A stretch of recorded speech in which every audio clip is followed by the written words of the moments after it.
Case File 1. Ted Bundy. Bundy appeared intelligent, ambitious, and successful. He studied psychology, worked on political campaigns, and was often described as charming. Yet behind that public image was one of the most infamous criminal cases in American history. But what made Ted Bundy different? To understand that question, we first need to understand the case itself. Ted Bundy was born, Theodore Robert Bundy, on November 24, 1946, in Burlington, Vermont. His early life was marked by uncertainty and family secrets. For several years, Bundy believed that his grandparents were his parents, and that his mother was actually his sister. The truth about his family background would not be fully revealed to him until later in life. As a child, Bundy was generally described as intelligent, quiet, and well-behaved. He performed reasonably well at school and was not known for causing serious trouble. During his teenage years, the family moved to Washington State, where Bundy continued his education. Friends and classmates often remembered him as shy and socially awkward, particularly around girls, although these descriptions vary depending on the source. After leaving school, Bundy attended university and studied psychology. He was interested in politics and became involved in several political campaigns, presenting himself as ambitious and motivated. By the early 1970s, Bundy had built an image of a young man with a promising future. He appeared intelligent, articulate, and confident. To many people around him, he seemed entirely ordinary. He maintained friendships, relationships, and professional connections. Those who knew him often described him as charming and personable. Looking back, it can be difficult to reconcile that public image with the crimes that would later make him infamous. But at the time, very few people suspected anything unusual. On the surface, Ted Bundy appeared ordinary. In the early 1970s, young women began disappearing across Washington State. At first, investigators believed the cases were isolated, with no obvious connection between them. As time passed, disappearances and attacks were linked to several states, including Washington, Oregon, Utah, Colorado, Idaho, and Florida. Detectives gradually realized they were searching for a single offender operating across multiple jurisdictions. The victims were predominantly young women, many of whom vanished after being seen in public places such as university campuses, shopping centers, and recreational areas. With no clear suspect, investigators were left searching for patterns. Several witnesses described a polite, well-spoken young man who introduced himself as Ted. Their descriptions allowed investigators to produce a composite sketch, providing one of the first significant leads in the investigation. Despite growing public concern, the investigation remained difficult. The suspect frequently crossed state lines and changed locations, making him increasingly difficult to identify and apprehend. On August 16, 1975, Bundy was stopped by police in Utah during a routine traffic stop. Officers discovered suspicious items inside his vehicle, including handcuffs, a crowbar, a ski mask, and other tools. The stop would become a major turning point in the investigation. Although Bundy escaped custody twice before his final capture, investigators eventually gathered enough evidence to bring multiple charges against him. The trials attracted significant media attention across the United States. During the proceedings, Bundy chose to represent himself for parts of the trial, an unusual decision that further increased public interest in the case. Bundy was ultimately convicted of multiple murders and received death sentences in Florida. He remained on death row until his execution in January 1989. Ted Bundy's case is often discussed in criminal psychology because of the contrast between his public image and the crimes for which he was convicted. One concept associated with this discussion is the mask of normality.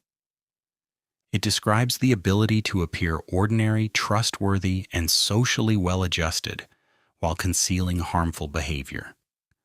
Many people who knew Bundy described him as polite, articulate, and confident.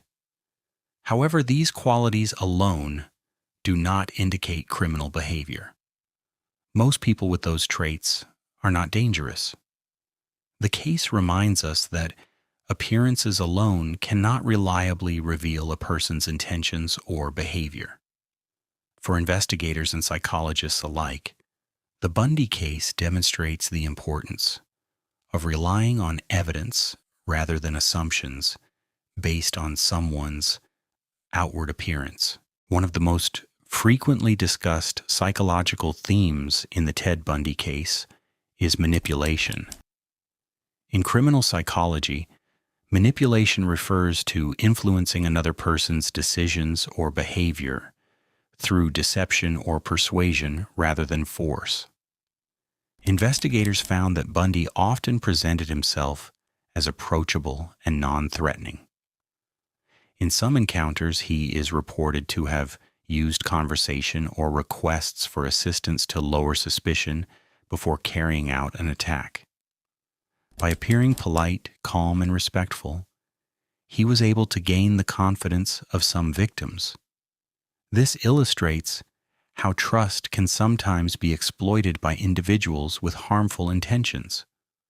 For investigators, recognizing patterns of manipulation became an important part of understanding how the offenses were committed and how similar cases might be linked. The Bundy case demonstrates that manipulation is not always obvious. It can be subtle, calculated, and difficult to recognize until after an offense has occurred.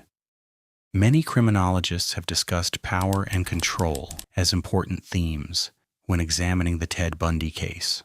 Rather than viewing the offenses as acts of violence alone, researchers have explored how control over another person may have been a significant factor. In criminal psychology, power and control refer to an offender's desire to dominate another person, removing their independence and making them vulnerable. This concept has been explored in a range of violent offenses, not only the Bundy case. Psychologists and criminologists often examine behavior before, during, and after an offense to understand whether actions suggest planning, decision-making, or an attempt to maintain control over events. The evidence presented during Bundy's trials has been analyzed by researchers for decades, contributing to wider discussions about offender behavior and the psychological factors that may influence serious violent crime. The Ted Bundy case remains significant because it encourages researchers to ask not only what happened, but why certain patterns of behavior developed, and how they can help us better understand serious criminal offending. The term psychopath is often used in films, television, and popular culture. In criminal psychology, however, the concept is far more complex and cannot be used as a casual label. Some researchers have discussed psychopathic traits in relation to the Ted Bundy case. These discussions often focus on characteristics such as superficial charm, manipulation, and a lack of empathy. It is important to understand that these are discussions within psychology and criminology, not a formal diagnosis made in this video. Cases like Ted Bundy's continue to be studied because they help researchers explore how personality, behavior, and decision-making may interact in serious criminal offending. One of the oldest questions in criminal psychology is whether violent behavior is primarily shaped by biology or by life experiences. This debate is often referred to as nature versus nurture. Some researchers have explored whether genetic factors may influence personality traits or increase vulnerability to certain behaviors. Others have focused on the impact of childhood experiences, family environment, and social influences. In the Ted Bundy case, psychologists have examined both perspectives. His early family circumstances, personality development, and later behavior have all been discussed in attempts to better understand the case. Today, most psychologists agree that serious criminal behavior is rarely explained by a single cause. Instead, it is often understood as the result of multiple biological, psychological, and environmental factors interacting over time. More than 4 decades after his conviction, Ted Bundy remains one of the most extensively studied offenders in criminal psychology.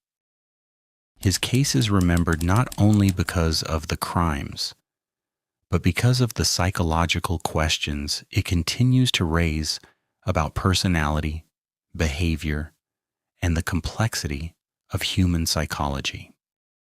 While no single theory can fully explain why someone commits serious violent offenses, studying cases like this helps researchers, investigators, and psychologists better understand patterns of criminal behavior and the factors that may contribute to it. Understanding these cases is not about glorifying offenders. It is about learning from the past, improving investigations, and continuing to develop our understanding of criminal psychology. This has been Criminal Psychology File Number 1. The case is now closed, but the psychological questions remain. In Part 2, we'll explore the psychological theories behind the Ted Bundy case in greater depth. Thank you for watching.